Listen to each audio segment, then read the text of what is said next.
So if you're watching this, I'm guessing you watch at least one of the other videos in this series. Basically, it's just I cover stuff in the game in this series that isn't explained by the game, where you have to find out these kind of stuff through online resources. So yeah, you know, watch the video. I hope you learned something. If you like what you see, please subscribe and comment away in the section of what you think I should cover in future videos. Thanks for watching. So the first thing I want to talk about is neutral guarding. Now neutral guarding is important because it negates some pushback and block on moves, okay? So this is important for blocking moves that big pushback and you want to punish it. So for example, Heihachi's 442 is a big example. So against 442, this is what happens when I walk back. As you can see, Kasumi standing 3 whiffed. So what happens if I neutral guard it? So this is what happens when I neutral guard it. I'm able to reach it. Because I neutral guard it, I was able to negate some of the pushback and be in range from my punish.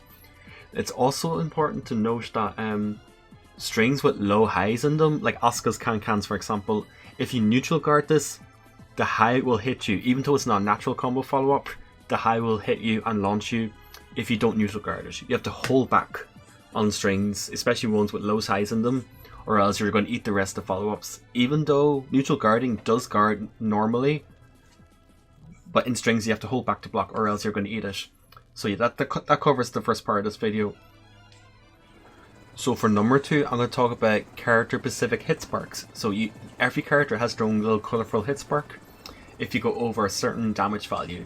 So that damage value is actually 20. Now, I will show this.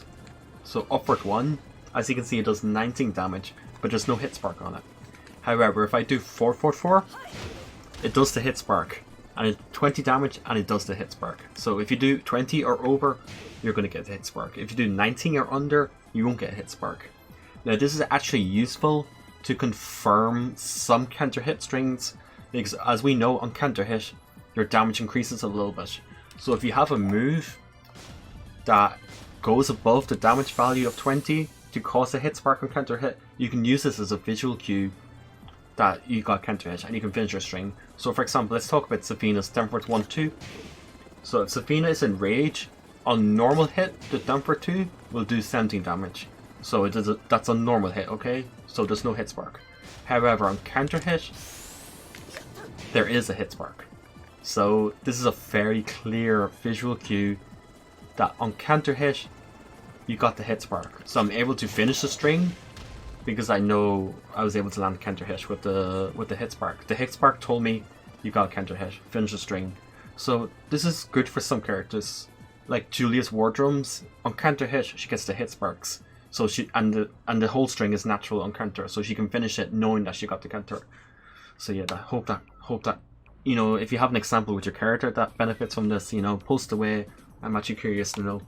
So let's talk about double inputs coming as single inputs. So Paul doesn't have a 1+2 move, and Paul doesn't have a 3+4 move, okay?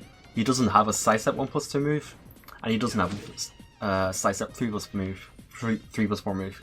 So what does this mean is, say I wanted a sidestep jab with Paul, but he has a sidestep 1 move, unfortunately, okay? He has a sidestep 1 move. So what do I do? What can I do here? So if I do sidestep 1+2 instead, I will get the jab instead. So I will get standing 1 out of a sidestep if I do sidestep 1+2. It's the same for 3+4. If I want to do sidestep 3, he actually has a sidestep 3 move. But if I just want to do standing 3 out of a sidestep, I would do sidestep 3+4, and I'll get standing 3. So yeah, this is very beneficial for some characters, especially Lily, because she doesn't have a 3+4 move, but she has a sidestep 3 move. So if she wants to use her 3-1 wall bounce with Punisher, which is very strong, she has to do sidestep 3+4 1 to get it, right? So yeah, it's very beneficial for some characters, and I think for Paul, he has to do this. If he wants to do sidestep jab, he has to do this to do sidestep 1+2. So yeah, this is kinda well hidden, but it's very important to know. Raise your hand if you got hit by this sequence. Do some virtual hand raise in the comments, I don't know. But that is what we call a nosebleed stun, and that launcher actually isn't guaranteed. So what you have to do against this launcher is, if you hold down during the Evil Mist. I messed up. If you get hit by the Evil Mist and then hold in, you will fall to the ground, stopping that follow-up, stopping the unscaled launcher. Now obviously Nina has ways, like Nina has guaranteed ways to convert off this, but none of them are as damaging as a fully unscaled launcher like that. So she can do like down 4-1 to pick up, or down 2-3 to pick up if you hold down, but not off for 2-1, not that move, not that launcher. So yeah, some characters have Nosebleed Stuns. It's kind of becoming more and more rare, but still in the game. So like Julia's offered 1, you can hold down, but you don't want to do that. Noctis, while standing 3-1+2, you can hold down to void the projectile, I think. Alisa's offer 3, that's also Nosebleed Stun. Kunimitsu's set 1-2-3, that's also, the second hit is a Nosebleed Stun, and you have to hold down on that. So yeah, there's a few in the game, so, you know, in Nina's case, it's probably the most common case. Evil Mist, make sure you hold down to take less damage.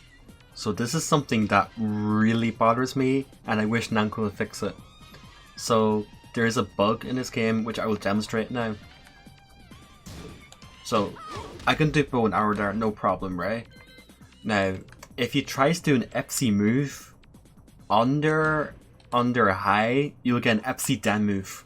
So that's what happens when I try to do bow and arrow again. Because Steve whipped a high over me, and I'm unable to do my FC move, and it's such a huge problem. And it really frustrates me, especially when I play FC heavy characters.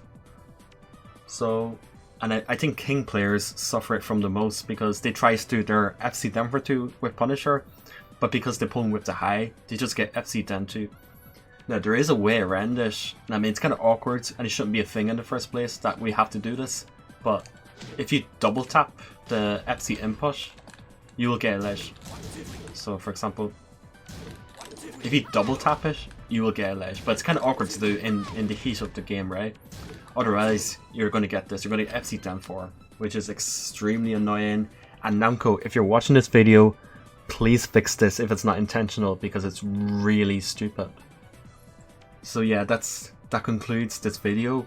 If you like what you heard, if you liked what you watched, you know, please subscribe to me. And if there's, I might do another video in this series. I'm kind of running out of ideas, to be honest with you guys. But if you have suggestions in the comments, you know, let me know, and I can try and work them into the next video if I'm doing it. So yeah, that concludes. I hope you learned something. Thanks for watching. Please subscribe to me. I will make more videos and tutorials and such. Take care.